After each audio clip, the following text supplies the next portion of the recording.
Hello student, I am Suraj from Varanasi. Board exam को बेहतर बनाने के लिए मैंने समय के अनुसार आपके कोर्स प्रारंभ कर दिया है कि किस समय पर कौन सा विषय और किस क्लास का चलेगा। आपसे हम्बल रिक्वेस्ट है कि इसकी जानकारी पाने के लिए इस आई बटन पर क्लिक करके जान सकते हैं। प्रतिदिन वीडियो पाने के लिए हमारे चैनल को सब्सक्राइब करके बेल आइकन प्रेस कर लीजिए ताकि किसी भी वीडियो की नोटिफिकेशन सबसे पहले आपको मिल सके।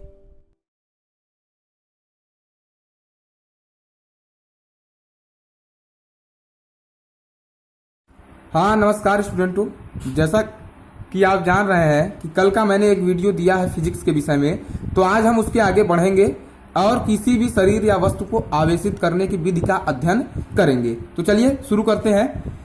किसी भी वस्तु को आवेशित करने की 3 विधियां है। कोई भी वस्तु हो चाहे कोई भी शरीर हो, उसको 3 प्रकार से उसके ऊपर आवेश दिया जा सकता है। वो 3 कौन कौन से हैं उसका अध्ययन करेंगे। तो पहला है घर्षण द्वारा, दूसरा है प्रेरण द्वारा और तीसरा है चालन द्वारा। तो घर्षण, प्रेरण और चालन, यही 3 विधि हैं किसी चालक को आवेशित करने की या किसी शरीर को आवेशित करने की। तो पहला है घर्षण द्वारा। तो घर्षण के विषय हम लोग अध्ययन करने वाले हैं। क्या होता है कि जब 2 वस्तु आपस में रगड़ी जाती है, जब 2 वस्तु हो ऐसे ऐसे आपस में रगड़ी जा रही हो, तो एक वस्तु से इलेक्ट्रॉन निकलकर दूसरी वस्तु में पहुंच जाते हैं। तो एक वस्तु से इलेक्ट्रॉन निकलेगा और दूसरे में पहुंच जाएगा। किसी एक वस्तु से इलेक्ट्रॉन निकल के दूसरे में पहुंच जाते हैं। क्या होता है, एक वस्तु से इलेक्ट्रॉन निकलता है और दूसरे वस्तु में पहुंच जाता है।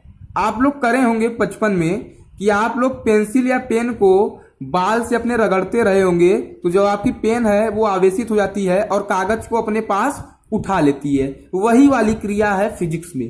क्या होता है कि जब 2 वस्तु आपस में रगड़ी जाती हैं तो एक वस्तु से इलेक्ट्रॉन निकलकर दूसरी वस्तु में पहुंच जाते हैं। एक वस्तु से इलेक्ट्रॉन निकलेगा और दूसरी वस्तु में पहुंच जाएगा। तो जिस वस्तु से इलेक्ट्रॉन निकलते हैं उस पर धन आवेश और जिस पर इलेक्ट्रॉन पहुंचते हैं उस पर ऋण आवेश आ जाता है। और यह क्रिया घर्षण द्वारा आवेशन कहलाती है। तो जिस वस्तु से इलेक्ट्रॉन निकलते हैं उस पर कैसा आवेश आता है, धन आवेश, और जिस पर इलेक्ट्रॉन पहुंचते हैं उस पर ऋण आवेश आ जाता है। और यह क्रिया घर्षण द्वारा आवेशन कहलाती है। इतना समझ में आ गया होगा? ठीक। अब इसमें कुछ नोट पॉइंट है जो आपको ध्यान देना होगा कि आवेशित करने की प्रक्रिया में केवल इलेक्ट्रॉनों का ही स्थानांतरण होता है, न कि प्रोटॉन का। अगर आप आवेशित कर रहे हैं किसी भी वस्तु को तो उसमें केवल इलेक्ट्रॉन ही इधर उधर जाएगा, आएगा जाएगा। इलेक्ट्रॉनों का ही आदान प्रदान होगा, स्थानांतरण होगा, न कि प्रोटॉन का। प्रोटॉन का तो कहीं रोल नहीं है, केवल इलेक्ट्रॉन का खिलवाड़ है। तो यही ध्यान देना है। कोई भी आपसे पूछे तो कंफ्यूज नहीं होना है, सीधे इलेक्ट्रॉन बोलना है, न कि प्रोटॉन और न्यूट्रॉन कहना है, केवल इलेक्ट्रॉन ही कहना है। ठीक। अब आता है मूल आवेश। कहेंगे सर मूल आवेश क्या होता है, उसके विषय में बताएंगे। बेटा आप चिंता न करें, मैं पूरे फिजिक्स को कवर करूंगा। तो मूल आवेश क्या होता है? Fundamental charge. एक इलेक्ट्रॉन पर उपस्थित आवेश को इलेक्ट्रॉनिक आवेश या मूल आवेश कहते हैं। कोई एक इलेक्ट्रॉन है, उसके ऊपर जितना आवेश उपस्थित होता है उसी आवेश को इलेक्ट्रॉनिक आवेश या मूल आवेश कहते हैं। तो सीधे सीधे कह देना है, एक इलेक्ट्रॉन पर उपस्थित आवेश की मात्रा मूल आवेश या इलेक्ट्रॉनिक आवेश कहलाती है। वैसे इसे इस्माइली से दिखाते हैं। एक इलेक्ट्रॉन के ऊपर मैं आपको कल का बता चुका हूं कि एक इलेक्ट्रॉन पर 1.6 गुणे 10⁻⁻19 कूलाम का ऋण आवेश होता है। तो एक इलेक्ट्रॉन पर 1.6 गुणे 10⁻⁻19 कूलाम का कैसा आवेश होता? प्रकृति कैसी है आवेश की? ऋण आवेश की प्रकृति है, ऋण आवेश होता है। यही आवेश की मात्रा कहलाती है मूल आवेश। इलेक्ट्रॉन से छोटा कोई पार्टिकल इस पृथ्वी पे, इस ब्रह्मांड में है या नहीं है। सबसे छोटा पार्टिकल इलेक्ट्रॉन को माना गया है, कण इलेक्ट्रॉन को माना गया है। तो अतः मूल आवेश की मात्रा क्या हो जाएगी? इलेक्ट्रॉन के आवेश के बराबर, अर्थात 1.6 गुणे 10 की घात माइनस 19 कूलाम है मूल आवेश। अब आता है आवेश और इलेक्ट्रॉनों की संख्या के बीच संबंध। आवेश अर्थात Q और इलेक्ट्रॉनों की संख्या अर्थात स्मॉल n में क्या रिलेशन है उसको हम लोग जानेंगे। तो चलिए शुरू करते हैं। एक फार्मूला होता है Q is equal to NE, Q is equal to NE। यहाँ पे प्लस माइनस भी होता है, अब प्लस माइनस लिखे चाहे ना लिखे उससे कोई दिक्कत नहीं है। Q is equal two plus minus NE। अब इक्वल टू माने बराबर होता है, इतना आप लोग तो पागल तो है नहीं, अब बोल दिए हम।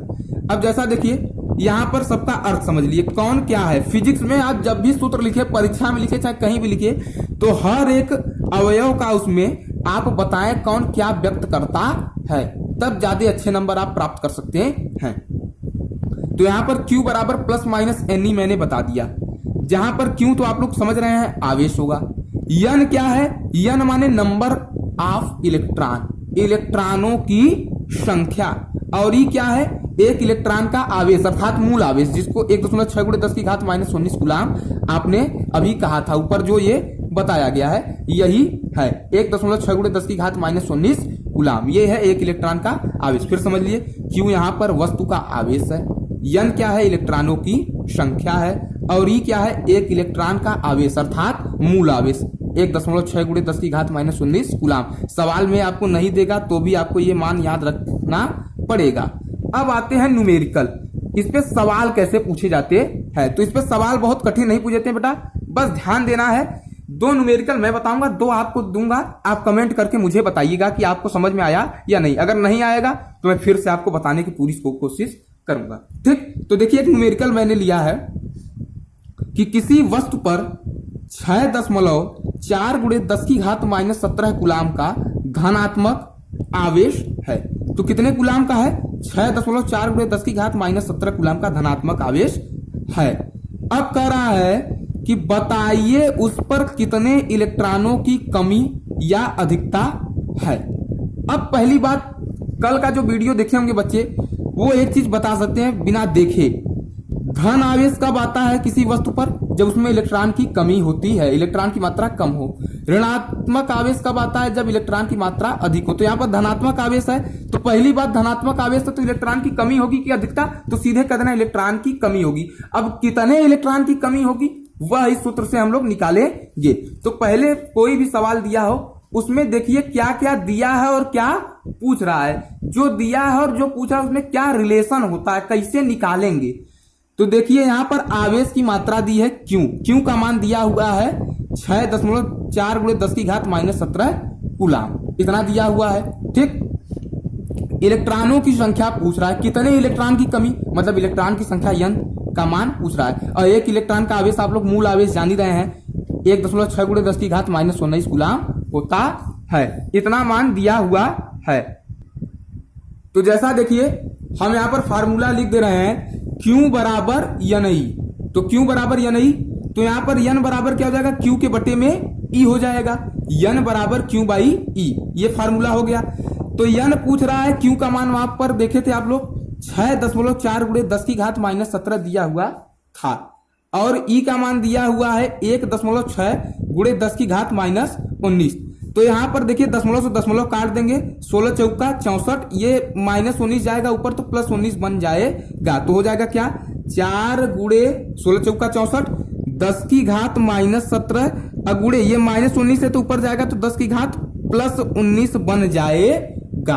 अब हल करेंगे तो 19 गुणे में घात जुड़ जाता है, तो 19 में से 17 गया 2, तो 10 की घात 2, तो 4 गुणे 10 की घात 2, अर्थात 10 की घात 2 मतलब 10 का आपस में 2 बार गुणा, 10 दहा में 100, तो 100 गुणे 4 बराबर 400 इलेक्ट्रॉन। और धनात्मक आवेश अर्थात इलेक्ट्रॉन की कमी। इतना समझ में आया बेटा? अब देखिए इसी प्रकार का एक दूसरा क्वेश्चन है, वो भी बहुत अच्छा क्वेश्चन है। अब ये बहुत मजेदार क्वेश्चन है, देखिए कह रहा है एक छड़ को रगड़ने पर उस पर 8 गुणे 10 की घात माइनस 7 C माने कूलाम, इतने कूलाम का ऋण आवेश उत्पन्न होता है। छड़ पर कितने इलेक्ट्रॉन अधिक एकत्र हो गए हैं और छड़ के द्रव्यमान में कितनी वृद्धि हुई। अब पहली बात आपको देखना है किस प्रकार का आवेश, प्रकृति कैसी है आवेश की, ऋणात्मक है, ऋण है, ऋण आवेश बोल दिया है। तो जब ऋण आवेश रहता है वस्तु पर तो इलेक्ट्रॉन की कमी होती है या अधिकता, इलेक्ट्रॉन की अधिकता होती है। तो पहली बात यहाँ पर इलेक्ट्रॉन की अधिकता होगी। अब कितने इलेक्ट्रॉन की अधिकता होगी अब वो हम निकालेंगे। तो देखिए फार्मूला क्या है, पहले जो दिया है नोटेशन लिखेंगे कि दिया है Q बराबर 8 गुणे 10 की घात -7 कूलाम और N का मान पूछा जा रहा है और मूल आवेश E का मान दिया है 1.6 गुणे 10 की घात -19 कूलाम, इतना दिया हुआ है। अब फार्मूला आप लोग जान रहे हैं N बराबर Q बटे के E। तो Q का मान अभी ऊपर देख रहे हैं ये दिया हुआ है 8 गुणे 10 की घात -7, अब बटे E 1.6 गुणे 10 की घात -19। तो अब मान रख देंगे। अब क्या होगा, इस दशमलव को हटाने के लिए ऊपर नीचे चाहे तो आप 10 का गुणा कर सकते हैं। तो ऊपर नीचे जब 10 का गुणा करेंगे तो हो जाएगा 80, 8 दहा में 80 गुणे 10 की घात -7, अब बटे यहाँ पर 16 हो जाएगा, दशमलव हट जाएगा, अब गुणे 10 की घात -19। तो 16 पचे 80 और ये जाएगा ऊपर, तो 10 की घात -7 गुणे 10 की घात +19 तो हो जाएगा 5 गुणे 10 की घात 12, जैसा कि ये आप लोगों ने देख लिया होगा। ये आपका 5 गुणे 10 की घात 12 हो चुका। ठीक, इतने इलेक्ट्रॉनों की क्या होगी, ऋणात्मक आवेश है तो इतने इलेक्ट्रॉनों की अधिकता होगी। अच्छा ये बताइए बेटा कि अगर आप यहां से इंग्लैंड जा रहे हैं, अगर इंग्लैंड जा रहे हैं, आप अपने साथ कुछ सामान नहीं लिए, खाली कपड़ा पहने हुए, न भोजन न कुछ न कपड़ा कुछ नहीं लिए हैं, तो बताइए आप अपने साथ ले क्या जा रहे हैं, अपना द्रव्यमान, वजन। तो वैसे ही इलेक्ट्रॉन है, अपने साथ खाने की सामान न ले जाए, पहनने की सामान न ले जाए, लेकिन अपना द्रव्यमान तो लेकर जाएगा ही। तो क्या होगा, तो क्षण के द्रव्यमान में वृद्धि बराबर इलेक्ट्रॉन का द्रव्यमान अगुणे इलेक्ट्रॉनों की संख्या। अगर आपके वजन के 5 लोग जा रहे हैं आपके साथ इंग्लैंड, तो अगर वो कुछ नहीं लिए तो अपना वजन तो लिए हैं। अगर आपका वजन 40 है तो 5 लोग मिला के आप ही के वजन के कितने हो गए, 200 किलोग्राम हो गए। तो उसी प्रकार 5 गुणे 10 की घात 12 इलेक्ट्रॉन है तो इनका भी तो वजन होगा इलेक्ट्रॉन का। तो इलेक्ट्रॉन का वजन माने इलेक्ट्रॉन का द्रव्यमान। तो देखिए ये भी बता दें आपको, ये भी ध्यान वाली चीज है, इलेक्ट्रॉन का द्रव्यमान को दिखाते हैं यमई, मास ऑफ इलेक्ट्रॉन, मास माने द्रव्यमान, इलेक्ट्रॉन का द्रव्यमान, इसका मान होता है 9.1 गुणे 10 की घात -31 किलोग्राम। अभी इलेक्ट्रॉन का मान निकालें, कितने इलेक्ट्रॉन, 5 गुणे 10 की घात 12 इलेक्ट्रॉन। और एक इलेक्ट्रॉन का द्रव्यमान कितना है, 9.1 गुणे 10 की घात -31 किलोग्राम। तो यमई गुणे यन कर देंगे, 9.1 गुणे 10 घाते -31 किलोग्राम गुणे 5 गुणे 10 के घात 12 जो मान निकाले हैं, तो गुणा करेंगे तो 5 एकम 5, 5 नवा 45, 45.5, ऊपर ये घटाएंगे तो 10 की 31 में से 12 गया, क्या हो जाएगा 19, तो 10 की घात -19 किलोग्राम। इतना क्षण के द्रव्यमान में वृद्धि हो गया होगा। ठीक, समझ आया बेटा। अब देखिए मैं प्रैक्टिस के लिए इस पे 2 सवाल आपको दे रहा हूं, आपको कमेंट में करके बताना है कि आपको आया या नहीं आया। अगर नहीं आएगा तो आपको जरा सा भी मुरव्वत नहीं करना है, तुरंत पूछना है। ये चुराना उराना नहीं है, यहाँ पर तुरंत पूछना है। यहाँ पर कोई आपका रिश्तेदार नहीं बैठा है जो आप चुराएंगे या पचराएंगे, तुरंत क्वेश्चन पूछना है। हम लोग आपके गुरु हैं। हम लोग गुरु क्यों हैं, आपकी समस्याओं का हल करने के लिए हम लोग यहाँ पर बैठे हैं। तो आपको जरा सा भी मुरव्वत नहीं करना है, तुरंत क्वेश्चन पूछना है कि सर जी हमको नहीं समझा, नहीं समझ आएगा 100 बार पूछोगे, मैं 1000 बार बताऊंगा। चलिए देखते हैं, ये क्वेश्चन दिया है आपको कि एक धातु के टुकड़े से कितने इलेक्ट्रॉन हटाए जाएं जिससे कि इस पर 1 गुणे 10 की घात -7 कूलाम का धन आवेश रह जाए। तो सवाल क्या है, एक बार फिर से देख लीजिए आप लोग। एक धातु के टुकड़े से कितने इलेक्ट्रॉन हटाए जाएं जिससे कि इस पर 1 गुणे 10 की घात -7 कूलाम का धन आवेश रह जाए। एक क्वेश्चन ये है। अगला क्वेश्चन देखिए, एक आवेशित चालक में 4000 इलेक्ट्रॉन बाहुल्य में है, बाहुल्य माने अधिकता में है, 4000 इलेक्ट्रॉन अधिकता में है। चालक में उपस्थित कुल आवेश, मतलब चालक में कितना आवेश है, और उसकी प्रकृति बताइए, मतलब प्रकृति माने कैसा है, धन आवेश है, किरण आवेश है, ये बताना है। और यहाँ आपको नोटिफिकेशन दिया हुआ है, नोट दिया हुआ है कि एक इलेक्ट्रॉन का आवेश अर्थात मूल आवेश 1.6 गुणे 10 की घात -19 कूलाम का होता है। ठीक, ये दोनों सवाल लगा के आप हमको कमेंट में जरूर उत्तर बताइएगा। अगर नहीं आएगा तुरंत पूछना है, ये चुराना नहीं है आपको, तुरंत आपका सलूशन किया जाएगा। ठीक, अब दूसरी हेडिंग आती है प्रेरण द्वारा आवेशन। प्रेरण द्वारा आवेशन क्या होता है? एक हेडिंग तो आप लोग जान चुके हैं घर्षण द्वारा, अब देखिए प्रेरण द्वारा आवेशन क्या होता है। तो क्या है, जब दो शरीर या वस्तु, शरीर हो चाहे वस्तु हो, परस्पर एक साथ रखे हों, परस्पर एक साथ मतलब साथ साथ रखे हो, उनमें से एक वस्तु पर आवेश चाहे जो भी हो, आवेश चाहे जो भी हो मतलब धन आवेश हो सकता है या ऋण आवेश हो सकता है, और दूसरा वस्तु उदासीन हो, उदासीन माने उस पर कोई आवेश ना हो, तो पहले वस्तु के कारण दूसरे वस्तु पर उतने ही कूलाम का विपरीत आवेश आ जाता है। यह विधि प्रेरण द्वारा आवेशन कहलाती है। अभी देखो ये थ्योरी था, थोड़ा सा हम इसको एग्जांपल से दिखाएं तो ज्यादा बेस्ट पड़ेगा। अब जैसे एक बॉडी है, इसका नाम है ए, ये है बी, एक भैया जी ए हैं, एक भैया जी बी हैं, तो ए पर क्या है, धनात्मक आवेश है, और बी पर क्या है, कोई आवेश नहीं था, पहले कुछ नहीं था, पहले कुछ नहीं था। अब इनको जब साथ साथ लाए, प्रेरण कराएं, तो इतने ही कूलाम का, जितना अगर 5 कूलाम इस पे रहा होगा तो उतने ही कूलाम का इस पर ऋण आवेश आ गया, देख रहे हैं ना, -5 कूलाम आ गया। 5 कूलाम इस पे धन था तो इस पे -5 कूलाम, मतलब उतने ही कूलाम का विपरीत प्रकृति का आवेश हो गया। इस पे प्लस था तो इसकी नेचर कितनी हो गई, माइनस की हो गई, लेकिन परिमाण में कोई अंतर है, जितना इस पे था 5 कूलाम उतना ही इस पे हो गया। तो क्या होता है कि जब दो वस्तु संपर्क में रखी जाती है, एक वस्तु पर चाहे जितना भी आवेश हो, चाहे जो भी हो सकता है, जब उनको संपर्क में रखा जाता है तो प्रेरण के कारण दूसरे ही वस्तु पर उतने ही कूलाम का विपरीत प्रकाश का आवेश आ जाता है। यह विधि प्रेरण द्वारा आवेशन विधि कहलाती है। समझ में आ गया? अगर नहीं समझ में आएगा तुरंत पूछना है, चोरी चक्कारी नहीं करना है। अब तीसरा है चालन। चालन विधि, चालन क्या होता है, जिसको हम लोग कहते हैं कंडक्शन।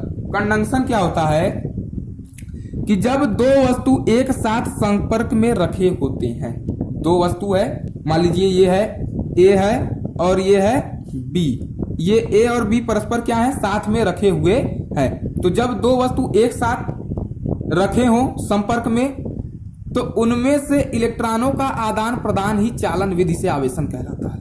मतलब इसमें से इलेक्ट्रॉन कभी इसमें जाएगा या कभी इसमें से इलेक्ट्रॉन इसमें आएगा, यही विधि कहलाता है चालन। मतलब इलेक्ट्रॉनों का आदान प्रदान, मतलब ए से कभी बी में जाएगा, कभी कंडीशन बनेगी तो बी से ए में भी आ जाएगा, मतलब इलेक्ट्रॉन इधर से उधर आ जा रहे हैं, आदान प्रदान हो रहा है। यही विधि चालन विधि द्वारा आवेशन विधि कहलाती है। ये कहलाती है चालन विधि द्वारा आवेशन। चलिए, तो आता है आवेश का क्वांटीकरण या परमाणुकता का सिद्धांत। ये बहुत ही इंपॉर्टेंट सिद्धांत है, ये ध्यान रखिए। आवेश का परमाणुकता या क्वांटीकरण सिद्धांत एक ही है, ये बहुत बार पूछा जाता है बोर्ड परीक्षाओं में, बच्चे इसका जवाब नहीं दे पाते, जबकि बहुत सीधा सा है।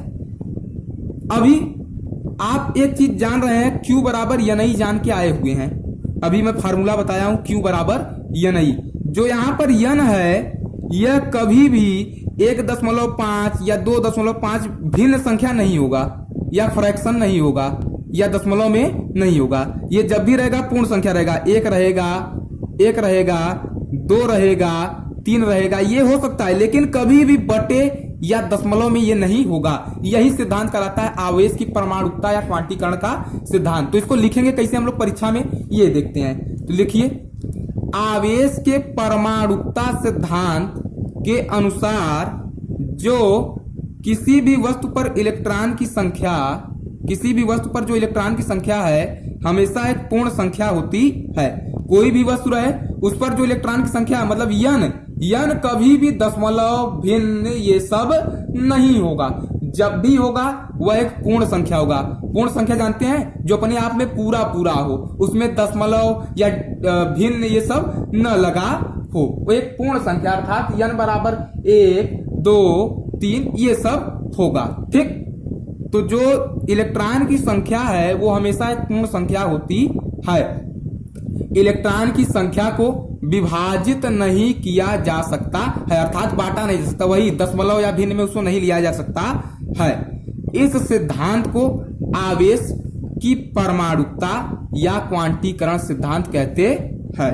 इसकी जो खोज करता है वो थे मिल्कन साहब, आर.ए. मिल्कन ने इसकी खोज की थी। तो जो नंबर ऑफ इलेक्ट्रॉन है वो कभी भी दशमलव में या भिन्न में नहीं आएंगे, वो हमेशा एक पूर्ण संख्या में आएंगे। यही होता है आवेश की परमाणुकता या क्वांटीकरण सिद्धांत, अर्थात नंबर ऑफ इलेक्ट्रॉन को कभी भी विभाजित नहीं किया सकता, टुकड़ों में तोड़ा नहीं जा सकता। अब आता है आवेश के संरक्षण का सिद्धांत। आवेश का संरक्षण क्या होता है ये देखेंगे हम लोग। तो क्या है, आवेश को न तो उत्पन्न किया जाता है और न ही नष्ट किया जा सकता है, बल्कि एक वस्तु से दूसरे वस्तु में रूपांतरण होता है, और यह नियम आवेश संरक्षण का नियम कहलाता है।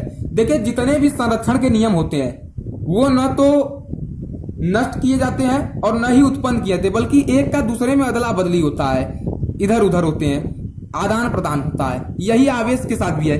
तो आवेश क्या होता है, कभी भी नष्ट नहीं किया जाता है, न ही उत्पन्न किया जाता है, बल्कि एक का दूसरे में आदान प्रदान होता है। अभी आप लोग देख रहे हैं ना, आवेशन की विधि समझ के आए हुए हैं। आवेशन की विधि समझ में आया, कहीं भी इलेक्ट्रॉन नष्ट हुआ या पैदा हुआ था, कहीं भी नष्ट हुआ या पैदा हुआ, बल्कि एक शरीर से दूसरे शरीर में जा रहा था, दूसरे से तीसरे में, दूसरे से पहले में, पहले से दूसरे में, कभी इधर उधर हुआ।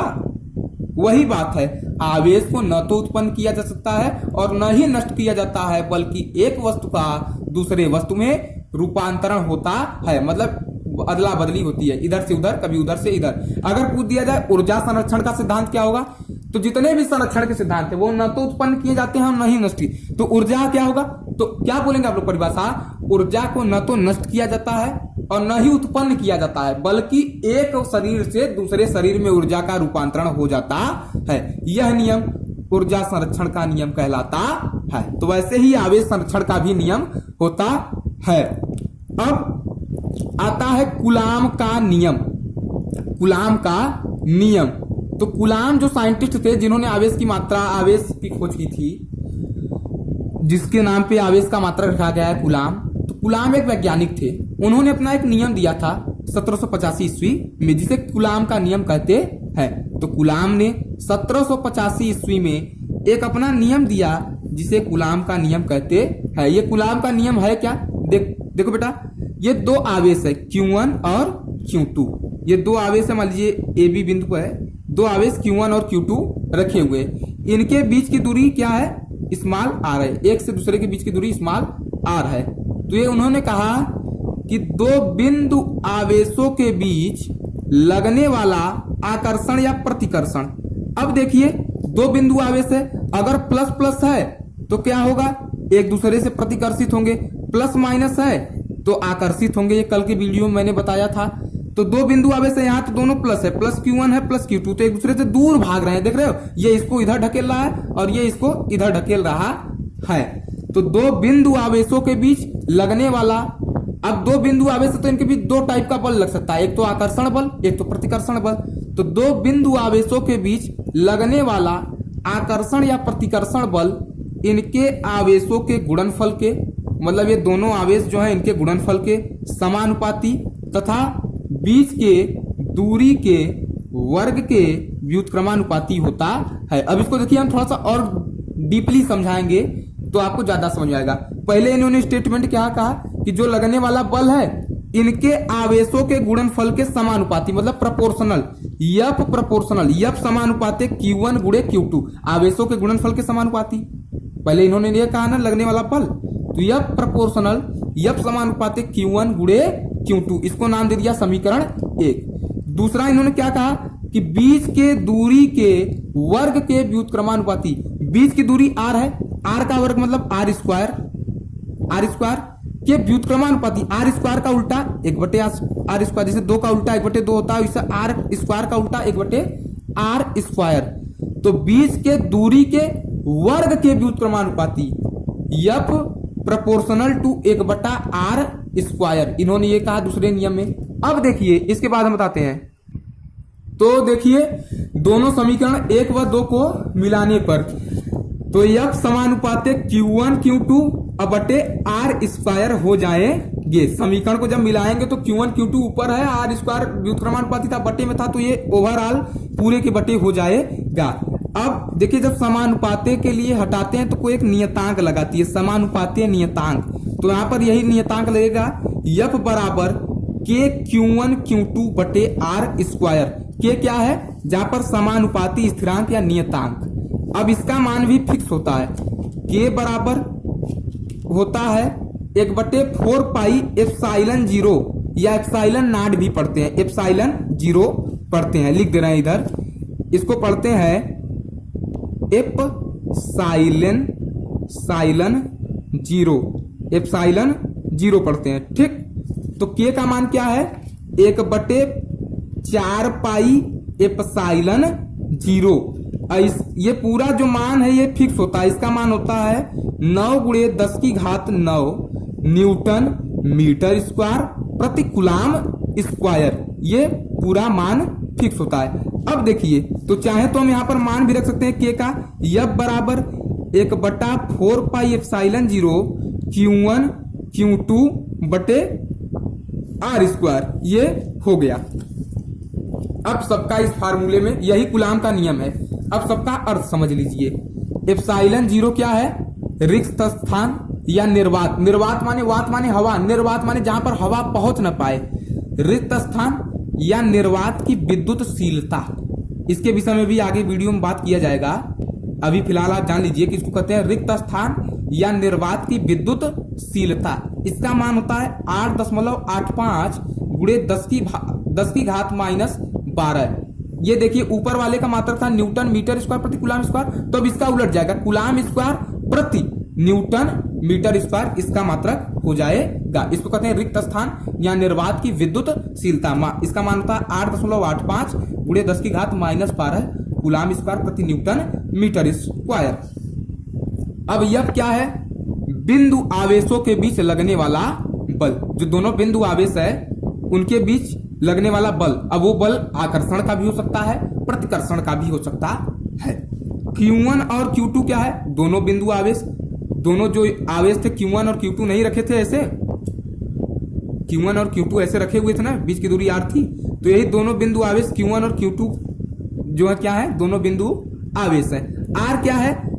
एक आवेश से दूसरे आवेश या दोनों आवेशों के बीच की दूरी। तो दोनों आवेशों के बीच की दूरी को किससे दिखाया गया है?